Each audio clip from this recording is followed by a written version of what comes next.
Tolong temukan.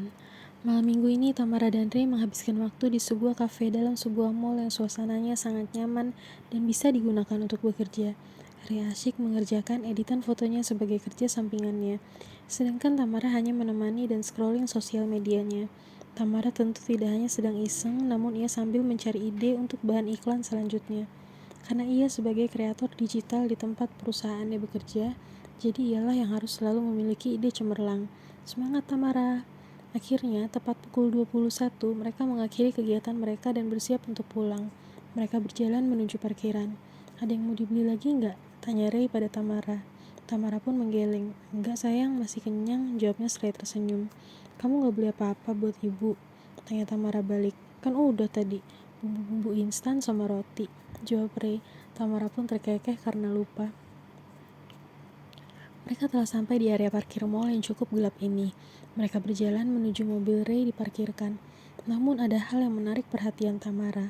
Sebuah tangan. Ya, literally hanya tangan tanpa tubuh. Dari lengan hingga jari. Tangan itu bergerak dengan payah lalu terdiam lagi. Ada di dekat sebuah pilar dalam area parkir ini. Tamara jadi mengingat sosok Pak Ramlan yang ia temukan juga di parkiran namun bukan pada mall ini. Ray, aku lihat sesuatu, bisik Tamara. Lihat apa? Tanya Ray sambil ikut berbisik juga. Ada tangan, tapi tangan doang, gak ada badannya. Jelas Tamara masih dengan berbisik. Ya, gak bisa diajak ngomong dong, tanya Ray. Gak tahu, belum pernah lihat yang begini. Aku coba dulu ya, ucap Tamara menepuk lengan Ray lalu berjalan menghampiri tangan itu. Sementara Ray hanya melihat kemana Tamara pergi, tanpa bisa melihat tangan yang dimaksud oleh Tamara itu. Akhirnya Tamara telah sampai tepat di hadapan tangan itu. Hai, kamu punya siapa? Tanya Tamara. Tangan itu hanya bergerak sedikit lalu tergolek tak berdaya lagi. Tamara melihat ke sekeliling area parkir itu. Dan kali ini ia melihat kaki, dari paha hingga telapak kaki, teronggok di bagian lain area ini. Tamara bertanya-tanya, apakah pemilik potongan tangan dan kaki ini adalah sosok yang sama? Namun, jika potongan tangan itu hanya diam tak bergerak, berbeda dengan potongan kaki itu yang terus bergerak seperti gerakan tendangan. Tamara melihat kaki itu yang lebih aktif, maka ia menghampiri potongan tersebut dan kembali bertanya, Hai, kamu milik siapa? Tidak ada jawaban. Lalu Tamara memutuskan untuk kembali ke tempat tangan tadi, memberanikan diri untuk membawanya ke tempat si potongan kaki. Mungkin ia akan menemukan jawaban jika mereka didekatkan. Tamara pun berjongkok di hadapan dua potongan tubuh entah milik siapa tersebut. Namun jika dilihat bentuknya, sepertinya pemiliknya adalah seorang wanita dengan tubuh mungil dilihat dari ukuran potongan-potongan tubuhnya itu. Tamara menyentuh potongan tangan itu dan seolah menggenggam jemarinya. Dan ia dapat potongan ingatan. Jelas sekali ini adalah seorang gadis. Cantik berambut panjang. Tampak olehnya potongan ingatan di mana gadis itu masih sekolah. Ia mempunyai seorang cinta monyet. Sepertinya jenis laki-laki yang populer di sekolahnya. Dengan kecerdasannya, bertubuh tinggi dan berkacamata. Penampilannya pun sangat rapi. Mereka sungguh serasi. Sebuah potongan ingatan lagi nampak. Kali ini kelihatannya mereka telah menjadi mahasiswa dan mahasiswi. Hubungan mereka awet juga, terlihat baik-baik saja. Gaya pacaran mereka pun terlihat baik-baik saja. Saling mengerjakan tugas kuliah bersama, sesekali makan bersama di luar atau ngopi di kedai kafe yang terjangkau dengan kantong anak kuliahan, atau nonton bareng di kos sang laki-laki. Walaupun hanya menonton film streaming saja, tapi mereka nampak sangat bahagia. Hingga pada suatu hari, seperti biasa mereka menghabiskan waktu di kos sang pria. Berciuman itu sudah biasa bagi mereka yang telah berpacaran sekitar 5 tahun selama ini. Namun hari ini nampaknya berbeda. Sang pria menuntut lebih. Awalnya gadis ini sempat terbuai, namun ia tersadar ia tak ingin kebablasan. Ia pun menghentikan aksi si pria. Si pria bersikeras mengajaknya berhubungan badan, namun si gadis tetap tak mau.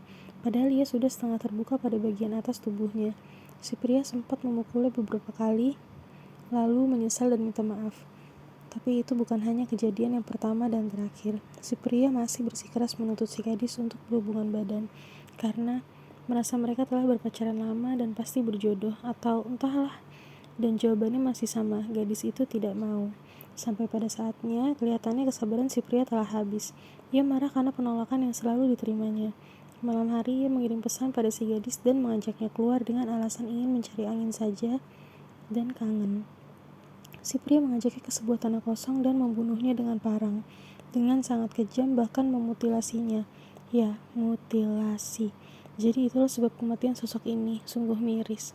Tamara bingung bagaimana cara berkomunikasi dengan sosok ini, karena yang ditemui hanyalah bentuk penampakan potongan tangan dan kaki. Kali ini ia menggenggam tangan itu dengan dua tangannya. "Tolong temuiku di mimpiku," ujar Tamara. Lalu ia kembali ke mobil Ray dan mereka pun pulang. Malam itu sesuai keinginan Tamara bermimpi bertemu sosok itu. Sosok yang ada pada penglihatan potongan ingatan yang dilihatnya tadi. "Siapa namamu?" tanya Tamara. "Niken," jawab sosok itu. "Tolong, Mbak," ujar sosok itu lirih. "Tolong apa?" tanya Tamara. "Tolong temukan potongan tubuh saya yang lain.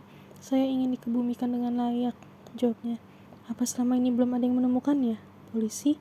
Keluarga kamu?" tanya Tamara. "Sudah 13 tahun yang lalu, Mbak. Polisi bahkan gak bisa menemukannya hingga kasus itu ditutup 12 tahun yang lalu, tanpa diketahui siapa pelakunya.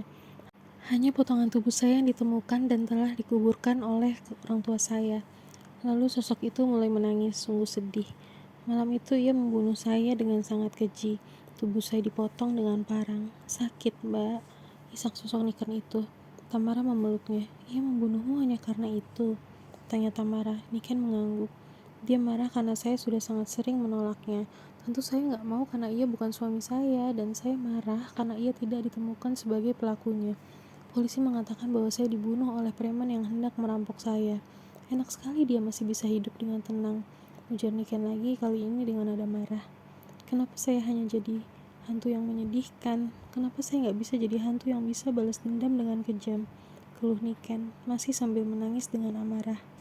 "Niken, maaf saya gak bisa bantu kamu apapun, apalagi tadi kamu bilang kamu sudah tewas 13 tahun yang lalu. Tentunya jasad kamu sudah hancur dan entah di mana. Maafkan saya, Niken, untuk itu saya gak bisa bantu," ucap Tamara. Tangis Niken semakin keras, menyadari tidak ada kemungkinan untuk ia dapat dikebumikan dengan layak. Tamara memeluknya makin erat sambil mengusap punggungnya. "Niken, saya hanya bisa mendoakan kamu supaya kamu dapat secepatnya berpulang ke tempat yang seharusnya, yang terindah. Hanya itu yang bisa saya lakukan. Saya hanya manusia biasa yang kebetulan bisa melihat sosok seperti kamu. Tapi saya gak bisa jika harus melakukan apa yang kamu mau. Maaf, Niken," ucap Tamara lembut. Kali ini Niken balas memeluknya. "Jika tubuh gak utuh dan menghilang, lalu tidak dimakamkan dengan layak, apa bisa saya pulang ke rumah Tuhan?" tanya Niken lirih. Tamara tersenyum dan mengangguk. "Pasti bisa. Kamu gadis baik. Kamu bisa mempertahankan kesucian kamu hingga kamu tiada. Kamu gadis baik yang berharga. Percayalah, Niken," ucap Tamara, lalu tak lama ia melihat cahaya yang sangat menyilaukan sekaligus indah.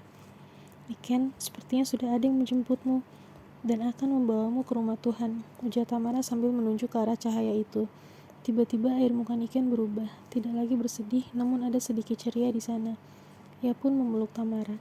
"Terima kasih, Mbak. Semoga Tuhan membalas kebaikan Mbak. Saya pergi dulu," ujar Niken berpamitan pada Tamara.